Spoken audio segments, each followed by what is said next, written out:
As Opoku Jemfi made his way back to the village, the weight of his responsibility hung heavily upon him. The sun had begun to dip below the horizon, casting long shadows across the bush and the fields. The village, once a place of refuge, now felt distant, almost foreign to him. The events of the forest had changed him. He had witnessed the power of the ancestors firsthand. The forest had swallowed Kwabena whole, leaving no trace of him, not even a sign of the betrayal he had orchestrated. The land had not only claimed the oath, but it had also claimed its rightful protector. Opoku was now the sole keeper of the family's heritage. The land was his, but so was the burden.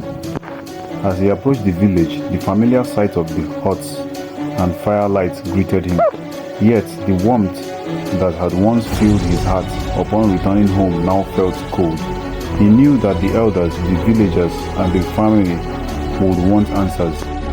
By the time he entered the heart of the village, a group of elders had already gathered by the central fire.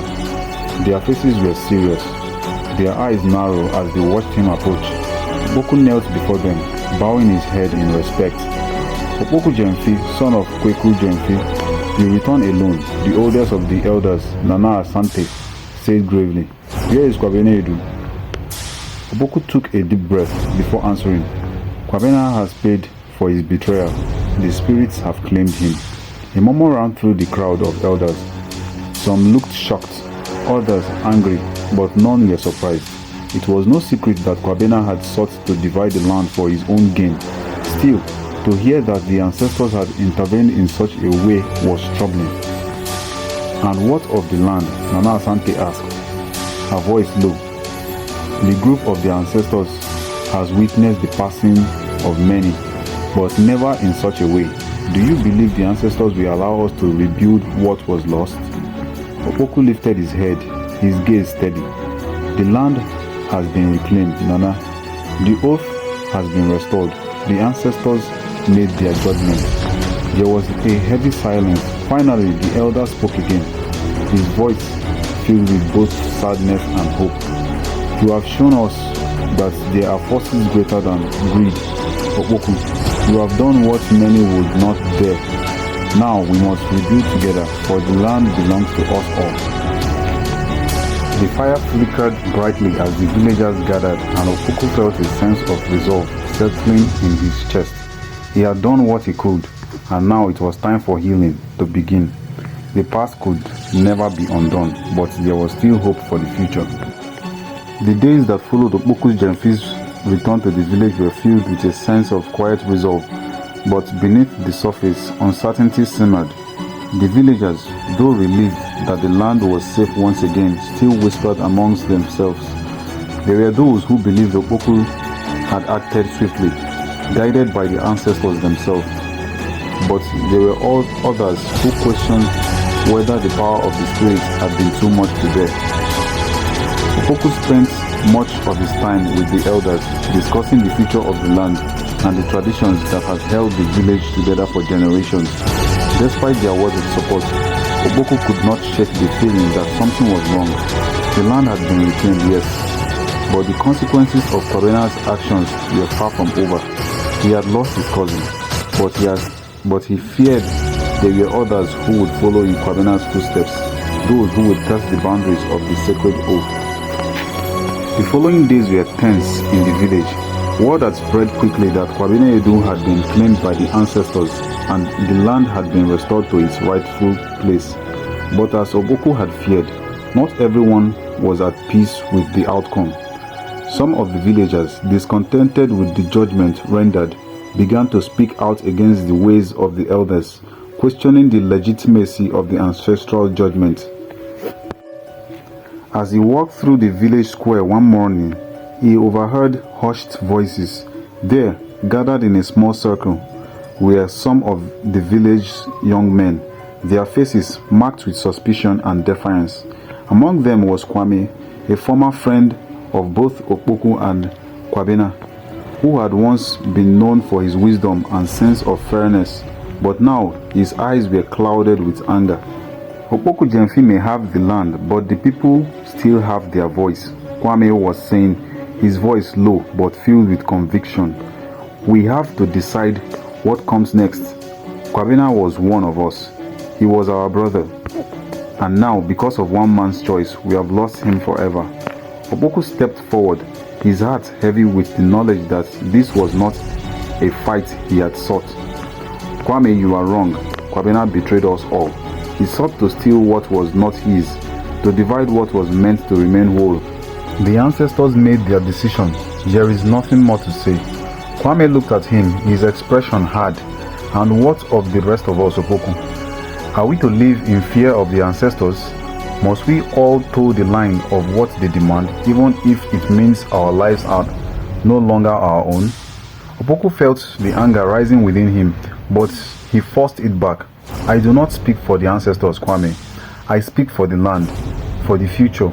For the land will heal, but only if we choose to heal with it. Division will destroy us." The following day, there was a gathering at the entrance to the grove of the ancestors. The grove, a sacred place of peace and reflection, had never been a site of dispute, but now the tension in the air was palpable. At the center of the crowd stood Kwame, his face twisted in anger, his fist clenched tightly. He was shouting, his voice rising above the murmurs of the villagers. "The land is ours. The ancestors do not have the right to claim what is ours. Opoku Jemfi and his elders have deceived us all." Opoku pushed his way through the gathering, his eyes locked on Kwame. "Enough, Kwame," he called out, his voice steady but firm. "What are you doing?" Kwame turned to him, his eyes burning with defiance. "I am doing what needs to be done, Opoku. We cannot let one man's decision bind us forever. The land is our birthright, not just yours. It is the people's land, and we must take it back." Opoku's gaze hardened. "Kwame, you speak of taking the land, but you do not understand the oath. The land is sacred. It cannot be divided. The ancestors have spoken. Their judgment is final." But Kwame was not listening. He gestured towards the young men standing behind him, their faces marked with determination. "The people will stand with us. The ancestors may have spoken, but we will not be enslaved by their judgment. The land is for all of us." Opoku's mind raced. He had feared this moment, the day when the village would be torn apart by those who sought to break the oath. Kwame had always been a voice of reason, but now he had become the leader of a rebellion, one that threatened to undo everything Opoku had fought for. As Opoku moved towards him, ready to speak reason, a strange, unnatural stillness overtook the grove. The wind stopped, and the trees fell silent. The crowd grew uneasy, and then, in an instant, a figure appeared in the clearing. The spirit. Its form was more defined now, glowing brighter than before, its golden eyes looking onto the crowd. There was no mistaking it. The spirit had returned. "I warned you, Opoku Jemfi," the spirit's voice boomed, echoing through the grove. "The land does not forget, and neither do the ancestors. The ones who betrayed the oath will face their reckoning." Kwame stepped forward, his gaze defiant. "We are not afraid of your judgment. The land belongs to us, not some ancient oath." The spirit's eyes flickered, and the ground beneath them began to tremble. "The land belongs to no one. It is given to those who honor it. Those who seek to claim it through force will only bring destruction upon themselves." Opoku watched in horror as the ground seemed to shift and crack beneath Kwame's feet. The earth rose up, the trees swaying as if in warning. The spirit's gaze turned towards Kwame and his followers, its voice growing louder. "Leave this place, or the wrath of the ancestors will follow." Kwame's face faltered for just a moment, but then his defiance returned. "We will not be ruled by fear." Before he could take another step, the earth beneath his feet split open, and roots, ancient and strong, shot up from the ground, wrapping around him and his followers. Their screams were swallowed by the earth as they were pulled into the soil, disappearing as quickly as they had come. Opoku stood frozen, his breath caught in his chest. The spirit's eyes were fixed on him now, and there was no anger in its gaze, only the weight of judgment. "The land has spoken, Opoku Jemfi," the spirit said softly, its voice reverberating through the grove. "You are the keeper now. It is your duty to protect it from those who would seek to destroy it." Opoku nodded slowly, his mind racing. The threat had passed for now, but the damage had been done. The rebellion had begun. He could not ignore the truth any longer. The land was not just his to protect, it was the village's and the people's. He would have to unite them or face more of these violent divisions. In the days following the event in the grove, Opoku felt the full weight of his responsibility. The villagers, once united in their shared bond to the land, were now divided. The incident with Kwame and the others who had been taken by the earth had shaken the people to their core. Fear and doubt hung in the air like a thick fog. Opoku could feel the eyes of the village upon him, some hopeful, others filled with uncertainty. He knew that if he did not act quickly, the seeds of rebellion would grow deeper and the land would be torn apart. There was only one way forward: unity. But how could he unite a people so divided? How could he convince them that the oaths, the ancestors and the land were worth protecting? Opoku knew the task ahead would not be easy. Late one night, as the village simmered in unease, Opoku gathered the elders and the village's eldest family heads in the central meeting hall. The walls were lined with carved symbols and the flickering lights of torches illuminated their faces. The air was thick with tension as they took their seats around the large wooden table.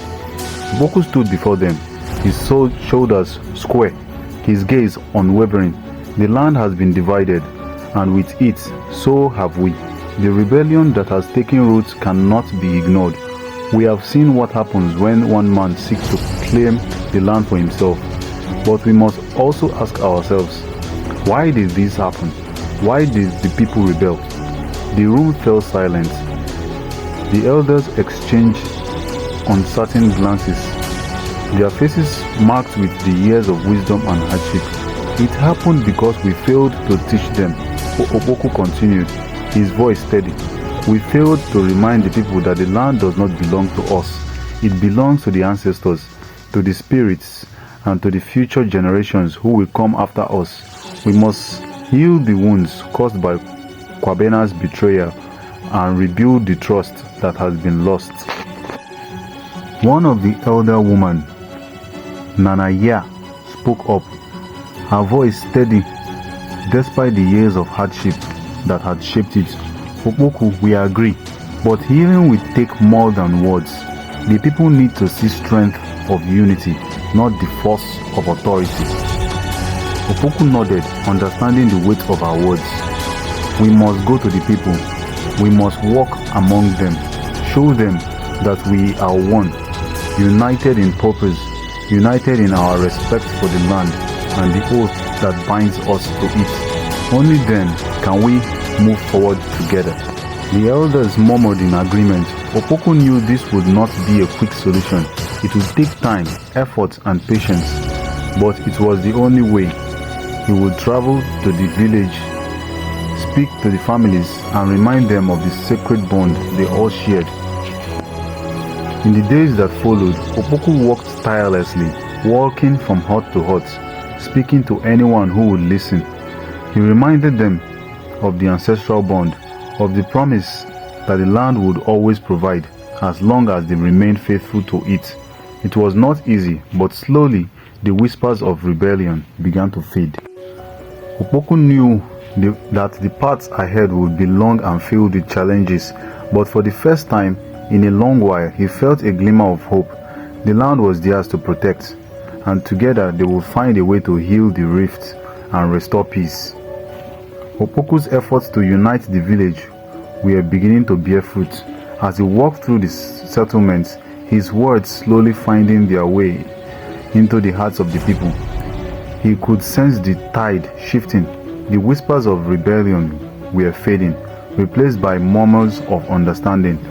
But even as he spoke with hope, there was a dark undercurrent that remained. Not everyone was willing to let go of their grievances, and fear was still hung heavily over the village. One morning, as Opoku made his way through the village, he was stopped by Ama, the chief's daughter, who had been quietly observing the changes.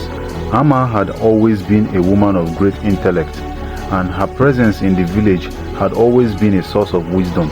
She had been silent since the events at the grove, but now as Opoku met her gaze, he saw the seriousness in her eyes.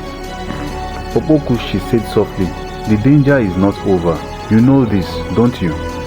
Opoku nodded, feeling a weight settle in his chest. "Yes, Ama, I know, but we must move forward. We must remind the village of its duty to the land and the ancestors." Ama hesitated before continuing. "It is not just the rebellion that we must fear. There are those among us who believe the land is no longer enough.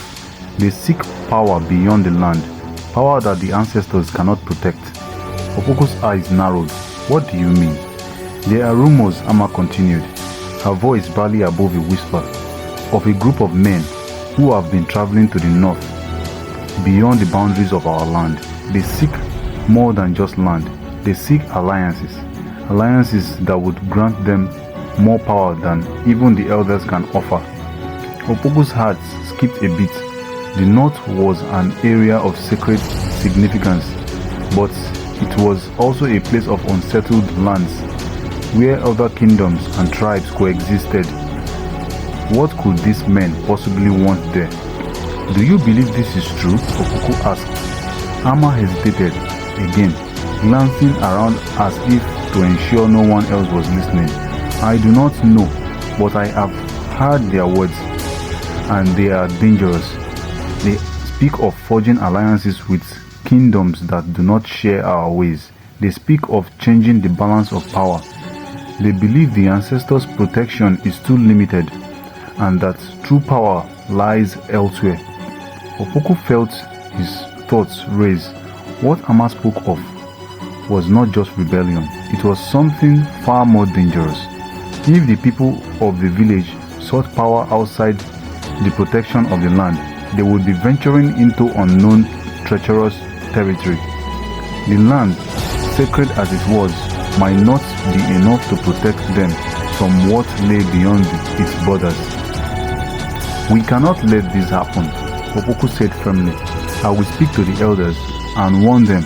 We must unite the village, not just in faith, but in strength. We cannot allow these men to bring division into our midst." Ama nodded, her expression resolute. "But Opoku, be careful. There are some who may be swayed by the promises of power. We have seen what greed can do. The question is, how far are you willing to go to protect the land?" Opoku took a deep breath, his thoughts consumed by the gravity of Ama's warning. The village was already fragile, teetering on the edge of an uncertain future. He had brought the people back together, but the storm was not over. It was only just beginning. The news of rumors Ama had shared weighed heavily on Opoku's mind as he met with the elders. He knew that the threats to the village were more complicated than mere rebellion. If the villagers were to be drawn into dangerous alliances, the very foundation of the land's protection would be at risk.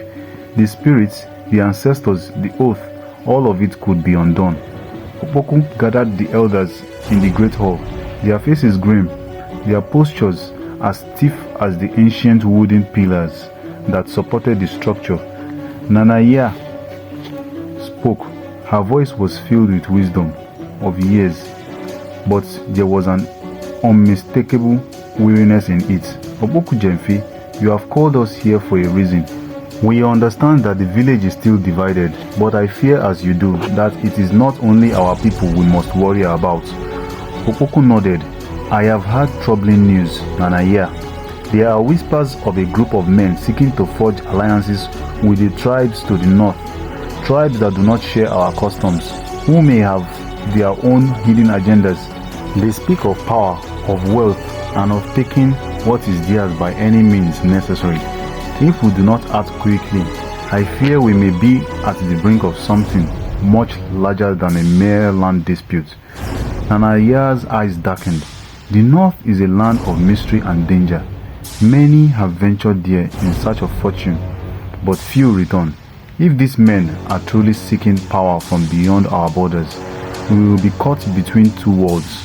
The spirits will not be able to protect us if we turn our backs on them. Opoku clenched his fist. We must find a way to stop them before their influence spread. We need to reach out to the neighboring village, to those who understand the importance of the ancestral bond. Perhaps we can form alliances of our own, alliances rooted in tradition, in shared history, in the oath that binds us. One of the younger elders, Kwabena, spoke up. But how can we trust others, Opoku? What if they too are tempted by the promises of wealth and power? The north is not a land of peace. If we call for help, how do we know they will not betray us? Opoku's mind raced. The elders were right to be cautious. The north was a land of shifting alliances, where power often changed hands in the blink of an eye. But they had no choice. If the alliance seekers gained power, the village would be left vulnerable. We must take the risk, Kwabena. We cannot stand alone. We must reach out to those who will fight for the land and the oath.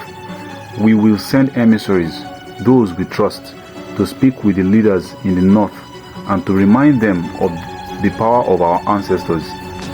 The elders exchanged hesitant glances. They were wary, but Opoku's conviction was clear. The path forward would not be easy, but it was the only one. The next few days were filled with planning. Emissaries were selected, trusted men and women who would journey to the northern tribes, carrying messages of peace, but also warnings of power, of the land and the ancestors. Opoku had no illusions. The journey would be dangerous and the negotiations could easily fall apart. But if there was any hope of peace, this was the only way forward. The emissaries set out at dawn, their faces grim with the weight of their mission. Opoku watched them leave, his thoughts heavy with doubt and hope. This journey to the north was more than a simple diplomatic venture. It was the beginning of a path that could either unite or fracture the lands further. He had sent only the most trusted of his people, but the road ahead was fraught with uncertainty. Amma had insisted on accompanying them. Despite her youthful years, her wisdom and experience were invaluable. Opoku had hesitated at first, knowing that the journey would be perilous, but Amma's resolve had been unshakable. If the land is to be saved, I must go too, she had told him firmly. You cannot fight this battle alone. And so Amma traveled alongside the emissaries, a small group of 6, each carrying the seal of Opoku's leadership, a sign that they spoke on behalf of the village and its people. They traversed dense forests, crossed swift rivers, and journeyed over rugged hills. As the days passed, the village behind them seemed to grow smaller, its faces fading into memories, but the challenges ahead only grew larger. Opoku stayed behind, spending his days with the elders, preparing for the worst. The village had begun to show signs of improvement, fewer whispers of rebellion, more discussion of unity, but there was still an undercurrent of fear. The land was sacred, yes, but what if the alliances to the north proved more tempting than the promises of the ancestors? What if the emissaries failed to convince them?